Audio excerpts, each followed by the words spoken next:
Good morning, Dad.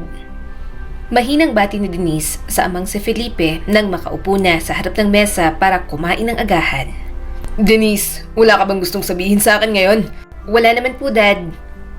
Sigurado ka ba? Opo. Kahit kailan talaga, wala kang mabuting naidulot sa buhay ko. Kailan mo balak aminin sa akin na buntis ka? Sabi ni Felipe na may halong galit sa malakas na boses at sabay na binagsak ang pregnancy test kit sa mesa.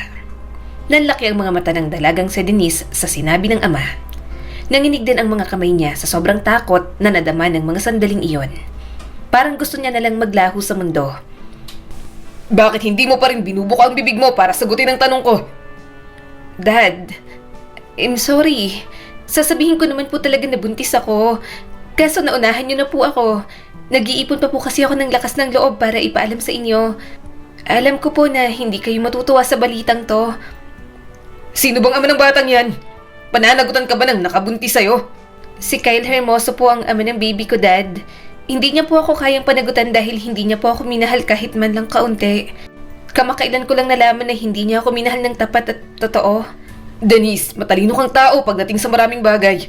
Pero hindi ko inaasahan na ubod ka ng bobo pagdating sa usaping pagmamahal. Lumayas ka sa bahay na to bago pa kita masaktan sa mga pisikal na paraan. Dad, wala po ako mapupuntahang iba. Gagawin ko po lahat ng gusto nyo. Huwag mo lang akong paalisin dito sa bahay. Please? Lumuluhang pakiusap niya kay Felipe. Buo ng pasya ko. Sagot naman ito. Pagkarinig ng mga salitang yon, tahimik na lang pumunta sa kanyang silid si Denise upang ayusin ang mga damit at iba pang mga gamit. Tito Ramil, paano po ako nakarating dito sa bahay ninyo? Malumanay na tanong niya sa lalaki nang maabutan niya itong kumakain sa mesa sa kusina ng pananghalian. Iha, gising ka na pala. Bakit ka bumangon mula sa kama? May kailangan ka ba? Nagugutom ka na ba? Sunod-sunod na tanong ng lalaki. Medyo nagugutom na po ako, Tito. Tila nahihiyang sagot niya sa Ginoo na nasa late 50s ng edad. Kumain na muna tayo ng lunch, Iha. Nang sa ganun, magkalaman muna ang tiyan mo at mapawi ang gutom. Nakita niya ang mga nakalagay sa ibabaw ng mesa. Puro masasarap na mga pagkain iyon. Kaya naman sa huli, napagpasyahan niyang paunlakan ang imbitasyon ni Ramil. Pagkalipas ng ilang sandali, natapos na rin sila ni Ramil sa pagkain ng pananghalian. Iha, bakit ka umalis sa inyo? Dala-dalang mga gamit mo. Tanong ni Ramil. Ito na ang unang nagsalita para mawala ang medyo mahabang katahimikan na nagaganap sa pagitan nilang dalawa. Pinalayas po kasi ako ni Daddy sa bahay namin, Tito. Nahilo po ako kanina ng matindi bago pa man makalabas ng tuluyan ng subdivision.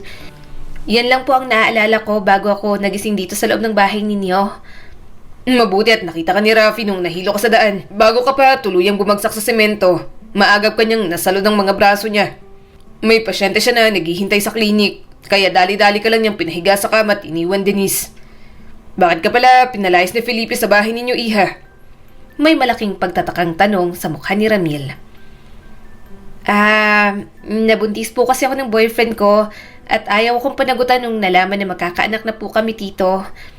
May bahid ng hiya, luha at takot ang mata ni Denise habang sinasambit ang mga impormasyon na yon sa kanyang Tito Ramil. Marahang niyakap ni Ramil ang dalaga matapos marinig nito ang mga detalyeng iyon. Gusto nitong ibsan ang bigat ng loob na kanyang nararamdaman. Pagkatapos ng tagpong iyon, tahimik na bumalik sa upuan ng lalaki at muling nagsalita. Iha, masayang buhay binata noon ni Felipe nang sabihin ng mami mo na buntis na siya sa'yo. Dahil doon, napilitan ng daddy mo na bumuo ng pamilya. May ibang mahalang daddy mo noon, si Laura. Pero wala pa akong kinalaman kung magkamali man ang desisyon sa buhay ang mga magulang ko noon, Tito. Sabi ni Denise sa garalgal na tinig ng pananalita.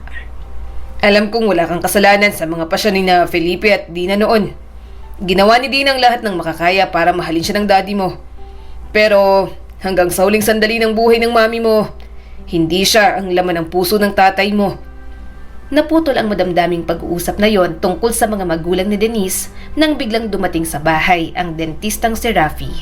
Dali-daling inalis ng dalaga ang mga luha sa mukha upang huwag makita ng binata na umiiyak siya. Dad, may dala akong mga tinapay. Galing sa paborito mong bake shop. Masiglang sabi ni Rafi sa amang si Ramil sabay lapag ng mga dalang pasalubong sa lamesa. Mabuti naman at nakauwi ka na pala, iho. Nakangiting wika ni Ramil sa anak. Mukhang nakakaabala yata ako sa pag-uusap niyo ni Denise. Matamang sabi ng binata. Hindi naman, iho. Simpleng tugon ni Ramil sa tanong ng anak nito. Excuse me po, medyo po kasi nahihilo na po ako. Pupunta muna po ako sa kwarto para makapagpahinga ulit. Okay lang po ba? Sabi na lang ni Denise. Lumingon si Ramil upang matingnan ang mukha ng dalaga. At saka isang marahan na tango ang iginawad nito, tanda ng pagsang-ayon sa gusto niyang mangyari. Dahil sa pagtama ng sikat ng araw sa mukha, ay nagising si Rafi noong umagang iyon. Pagkababa ng binata mula sa kwarto ay agad niyang hinanap ang dalagang si Denise mula sa kasambahay. Sinabi ng kasambahay na nasa garden ang dalaga. Good morning. Nakatulog ka ba ng maayos kagabi? Bungad na tanong ng binata. Oo naman. Simpleng tugon ni Denise nang maramdaman niyang nasa likuran niya si Rafi. Maupo muna tayo, Ron. Wika niya habang tinuturo ang kinaroroonan ng maliit na mesa at 2 upuan. Maganda talagang makakita ng mga halaman at bulaklak tuwing umaga, no?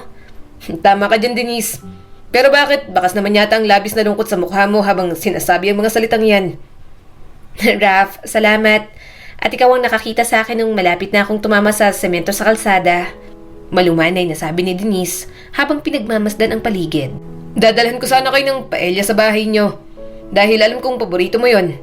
Bakit ka ba umalis sa bahay nyo, Denise? Raf, malalim ang galit ng daddy sa akin ngayon. Nakayukong sabi ng dalaga. Pero, bakit naman? Hindi pa ba nasabi ni Tito Ramil sa'yo ang lahat? Baka sa mukha niya ang labis na pagtataka habang nakatitig sa morenong mukha ni Rafi. Buntis ako, Raf. Ayaw akong panagutan ni Kyle, yung boyfriend ko. Hindi niya ako minahal ng totoo kahit minsan. Puro pagpapanggap lang palang ginawa niya habang kami pa. Sambit ni Denise kasabay ng pagtulo ng isang patak ng luha sa kanyang pisngi. Tahan na. Lumapit ang binata at ginawa rin siya ng isang mahigpit na yakap. Nalaman ko pa mula sa daddy mo na iba palang mahal ni daddy bago niya pinakasalan ng mami ko noon. Kalituhan, pangamba at pagkawasak ng puso ang dinala ko sa daddy ko. Saad ng dalaga nang kumawala siya sa yakap ni Rafi. Huwag ka nang umiyak pa, Denise. Parang pinipiga ang puso ko tuwing nakikita kitang malungkot at umiiyak. Matapos marinig ni Denise ang mga salitang yun mula kay Rafi, agad niyang tinuyo ang mga luha sa pisngi at nagsalita. Isa akong malaking pagkabigo sa buhay ng sarili kong ama, Rafi. Hindi totoo yan. Walang amang hindi mahal ang kanilang anak. Pero nagsasabi ako ng totoo. Galing mismo sa bibig ng daddy ko na wala akong mabuting na idulot sa buhay niya. Sige na, hindi na ako makikipagtalo sa'yo sa bagay na yan. Pero para sa akin, ikaw ay nagbigay at nagbibigay kulay sa buhay ko, Denise. Kung ayaw nila sa'yo, nandito ako upang gawing masayang buhay mo at ng baby mo sa abot ng aking makakaya. May ngiti sa mga labi na sabi nito. Ha? Ano bang sinasabi mo, Rafi? Hinawakan ng binata ang palad niya ng mahigpit na tila ba kumukuha ito ng lakas ng loob. Matagal na kitang mahal, na higit pa sa isang matalik na kaibigan. Kung ayaw sa'yo ni Tito Felipe, pati na rin si Kyle sa mga buhay nila. Ako naman, iba ako sa kanila. Kung papayag ka, handa akong maging asawa mo at maging tatay sa baby mo. Puno ng sinseridad na sabi ni Rafi. Rafi, binata ka. Hindi mo dugo at laman ng anak ko. Mabigat na responsibilidad ang pagiging asawa at ama. Makakahanap ka pa ng ibang babae na walang sabit. Hindi kagaya ko na isang tira-tira na lang, pinagsawaan ng iba. Isa pa'y best friend lang ang turing ko sa'yo. Ayoko namang maging unfair sa'yo. Huwag mo namang ibaba ang sarili mo ng ganyan, Denise. Dahil para sa akin, ikaw pa rin ang pinakamalaking pangarap ko sa buhay. Handa akong ligawan ka sa araw-araw kahit na may kasal ka na sa akin. Madamdaming sabi pa ng binata. Isang simpleng church wedding ang naganap sa pagitan ni Denise at Rafi na dinaluhan ng mga piling malalapit na kamag-anak at kaibigan. Ilang buwan matapos magpahayag ng totoong damdamin ng lalaki sa dati nitong matalik na kaibigan. Ilang buwan matapos magpahayag ng totoong damdamin si Rafi sa dati nitong matalik na kaibigan na si Denise. Pumayag si Denise sa kasal na inaalok nito dahil nararamdaman niya ang pagsisilbi at pag-aalaga nito sa kanya at sa anak niya na hindi pa isinisila. Lord, salamat po ng marami dahil hindi niyo kami pinabayaan ng anak ko. Binigay niyo po si Rafi sa tamang panahon at pagkakataon upang maging asawa ko. Sobrang swerte ko po sa best friend ko na ngayon ay asawa ko na, Lord. Sa kanya lang po ako nakatikim ng ganitong uri ng pag-intindi at pagrespeto. Sana palagi niyo pong bigyan ng mabuting kalusugan ng aking kabiyak para tumagal pa ang aming pagsasama. At naputol ang dasal ni Denise sa kanyang isipan para sa Diyos nang lumabas na mula sa banyo ang kanyang asawa. Nagsalita ito. Oh, bakit gulat na gulat ka yata nang makita mo kung nakasuot lang ng sando at boxer pagkalabas ng banyo? Tanong nito na tila bang may bahin ng panunukso ang ngiti na nakapaskil sa muka. Nagulat ako dahil ang bilis mong maligo at magbihis. Bakit? Nag-e-expect bang maganda kong asawa na makita ang mga pandesal ko sa katawan? Natatawang tanong nito. Hay nako, sinabi ko na sa'yo kung bakit ako nagulat no. Bahala ka rin kung ayaw mong maniwala, Mr. Alejandrino. Mrs. Alejandrino, huwag kang masyadong sumimangot at baka lumabas na bugnutin at pangit si baby. Sorry na. Gusto lang kitang makitang tumawa kaya naman biniro kita, love. Siya nga pala, may binigay na sulat sa akin ng isa nating kasambahay para sa'yo. Pinanood ni Denise ang asawa habang kinukuha nito ang sulat sa loob ng drawer. Pagkatapos nun, tahimik iyong iniabot ni Rafi sa kanya. Bakit parang natutulala ka riyan pagkatapos mong mabasa ang sulat? Kanino ba galing yan? Anong nakasaad dyan, love? Sunod-sunod at kuryosong tanong nito. Sa pamilya Hermoso galing ang sulat, Raf. Humihingi sila ng tawad sa ginawa sa akin ni Kyle.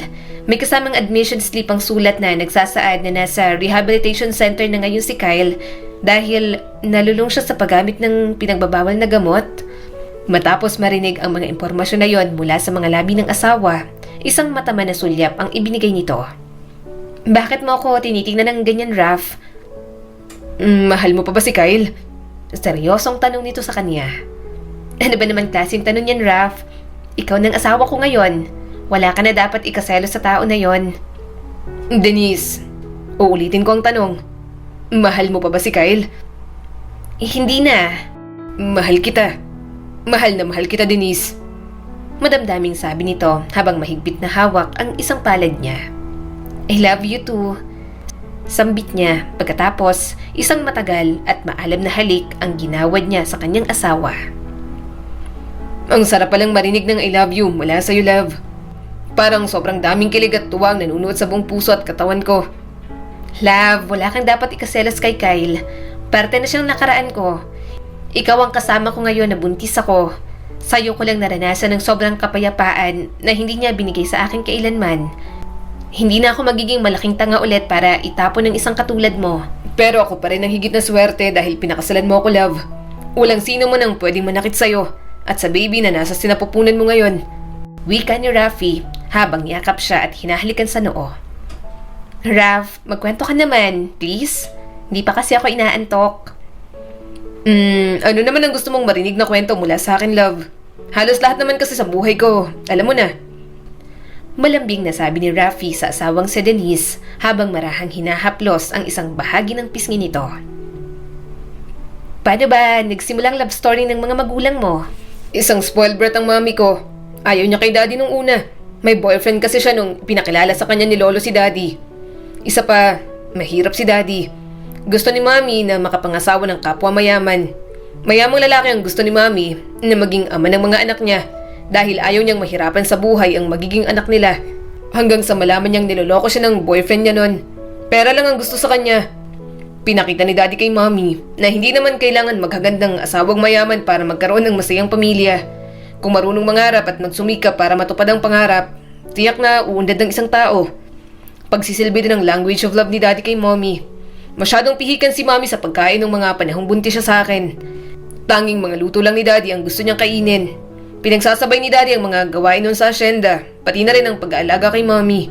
Grabe, ang tiyaga naman pala ng daddy mo, love. Tama ka. Ang sabi ni daddy, wala ka daw hindi kakayanin na gawin para sumaya lang ang taong mahal mo. Idol ko si dad sa pagmamahal, Denise. Halata ko nga na idol mong tatay mo, love. Ang tunay na lalaki, isang mabuting asawa, ama at halimbawa sa iba. Anyway, inaantok na ako, love. Matulog na tayo. Habang pinagmamasdan ni Rafi ang nakapikit na mga mata at malaanghel na mukha ng asawa, kumakanta ito ng I'll Always Love You by Michael Johnson. Sinabayan pa nito yon ng paghagod ng likod ng misis. Lloyd, salamat po at tinupad niyo po ang pinakamimiti ko sa buhay. Asawa ko na po ang babaeng pinakamamahal ko. Pinangako ko po sa inyo na magiging tapat po ako ng mister sa misis kong si Denise.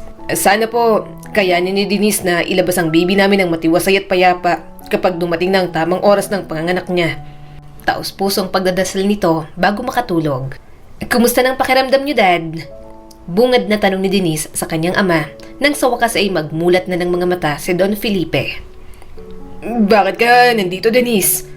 Malamig na tanong ng kanyang ama sa halip na sagutin ang unang tanong nito. Nandito ako ngayon sa ospital kasama ka dahil anak mo pa rin po ako kahit pinagtabuyan mo na ako, Dad. Mahal kita. Hindi ko man lubos na maunawaan ang pagtrato mo sa akin nung lumalaki ako. Dapat kitang mahalin at igalang dahil utang ko sa inyong dalawa ni Mami Dina ang buhay ko.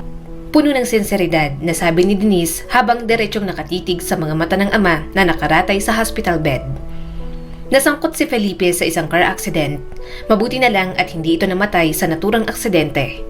Nagkaroon lang ito ng mga galos sa katawan at bali sa binti. Kung mahal at nirerespeto mo ako, bakit mo ako natiis na hindi kausapin hanggang sa maikasal ka na kay Rafi? Daddy, hindi kita kinausap dahil gusto ko munang mabigyan tayo ng sapat na panahon para makapagpahinga at makapag-isip na rin tungkol sa maraming bagay sa buhay natin. Dad, sa totoo lang, ang dami ko pong gustong itanong sa inyo na matagal nang nasa isip at puso ko. Gusto ko sanang mabigyan ng klarong sagot ang mga yon bago ko isilang ang anak ko. Kung pwede po sana, ayokong magkaroon siya ng nanay na tulad ko na hindi pa ganap na naghihilom ang mga sama ng loob at sakit mula nung pagkabata. Emosyonal na sabi ni Denise. Maupo ka muna rin sa silya ng maayos. Sabi naman ng kanyang tatay na si Don Felipe. Sinunod naman ni Denise ang sinabi ng kanyang ama. Sigurado ka bang gusto mong malaman ang masasakit na bagay na to, Denise? Apo, Dad. Gustong-gusto kong maghilom sa mga trauma ko mula sa pagkabata. Sa palagay ko po, ang mga paliwanag niyo lang po ang magbibigay ng kapayapaan sa puso at isip ko. May iba akong girlfriend nung pinakilala sa akin ng mami mo, Denise. Minahal ko si Laura ng totoo. Pero sa bandang huli, nalaman kong pera lang palang habol niya sa akin. Nawasak ang puso ko ng sobra nung mga panahon na yon. Pumunta ako sa isang lugar kung saan ako nagdala ng maraming alak. Bala ko na nalunurin ang sarili ko sa pag-inom ng alak para makalimot sa sakit. Pero nandun palang mami mo. Sinamahan niya akong uminom.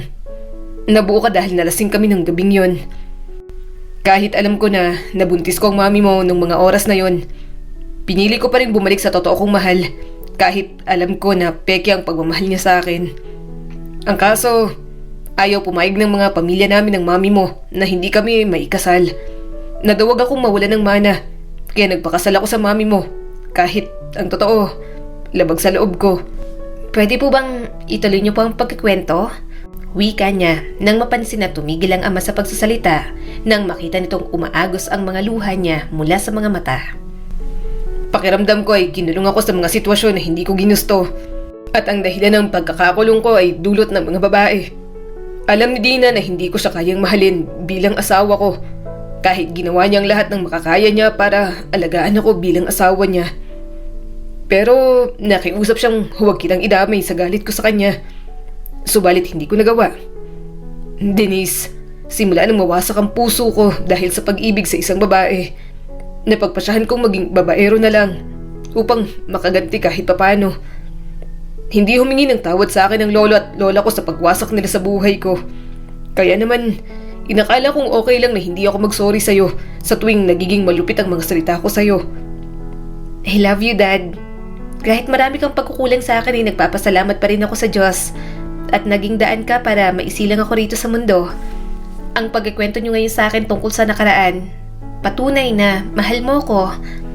Pagkatapos niyang bitawan ang mga salitang yon sa harap ng ama, isang mahigpit na yakap at mabilis na halik sa noo ang ginawad niya rito. Nasa gayong tagpo silang mag-ama nang pumasok sa silid si Rafi. Rafi, mabuti at narito ka na. Saad ni Don Felipe nang makita ang manugang na papalapit sa hospital bed. Dad, may dala akong tinolang manok. Ako mismo ang nagluto. Kumain kayo ng madami para mabilis niyong mabawi ang lakas ninyo. Wika ni Rafi pagkatapos mailapag ang dalang ulam sa side table. Rafi, maligaya kung ikaw ang napiling maging asawa ng anak kong si Denise. Sana'y patuloy mong itrato ng tama at mahalin ng sapat at tapat ang aking unika iha. Makakaasa kayo sa mga bagay na yan sa akin, Dad. Patay na patay yata ako sa misis ko. Tumatawang sabi ni Rafi sa father-in-law, ngunit bakas pa rin ang tunay na pagmamahal sa mga mata nito para kay Denise. Mabilis na lumipas ang mga araw at buwan. Nagsilang si Denise ng isang malusog na lalaking sanggol. Pinangalanan nila itong Raiden. I love you, mister ko. Nakangiting sabi ni Denise sa asawang si Rafi habang pinagmamasdan ito sa pagkarga at pagpapatulog ng kanilang anak. I love you din, Denise. Madamdaming sabi nito nang bahagya siya nitong lingunin sa paligid. Lord, salamat po at binigyan niyo ako ng ganito kapayapat kasi ang pamilya. Sana po'y palagi niyo po kaming ilayo sa anumang uri ng kapahamakan. Maraming salamat din po sa mga biyayang patuloy niyong binibigay sa amin upang maging biyaya rin kami sa iba. Amen. Taimtim na dasal niya sa Diyos sa loob ng isipan. Denise, untag ni Rafi sa kabiyak nang mapansin nito ang medyo matagal na pananahimik ng babae. Yes, love. bakit ka natahimik kanina? Kuryosong tanong nito. Nagpapasalamat kasi ako sa Diyos dahil payapa at masayang pamilya natin. Pati na rin sa mga blessings na napupunta sa pamilya natin. Raf, gusto mo pa bang magkaanak? Nung binata pa ako, gusto kong magkaroon ng maraming anak kapag nagpakasal na ako. Pero nung makita ko ang pinagdaanan mo habang buntis at nanganak ka na, doon ko nasambit sa Diyos na tatanggapin ko ng buong puso kung ilan man ang ipagkaloob niya sa atin ng mga anak. Ayoko kasing makita na mahirapan ka ulit, love. Pero ang mga paghihirap na nasaksihan mo, parte ng buhay ng isang babae. Lalo na kapag pinili namin maging asawa at maging isang ina. Pero mahal na mahal kita. Ayokong dumanas ka ulit ng ganong klaseng experience sa buhay dahil lang sa gusto ko pang magkaanak. Steryosong pahayag nito noong nailapag na sa krib ang sanggol at dali-daling umupo sa kama. So, final na ba na ayaw mo nang madagdagan ng anak natin? Mapanuksong tanong ni Denise sabay ngisi at kindat kay Rafi. Oo, sana. Pero kung tutuksohin mo ako ng ganyan, hindi ko alam kung kaya ko pang magpigil na huwag kang anakan. May ngisi sa mga labi na tugon nito. Raf, salamat sa pagiging considerate sa nararamdaman ko bago mo intindihin ang mga nais mo. Jack pa talaga ako sa iyo, Mr. Alejandrino.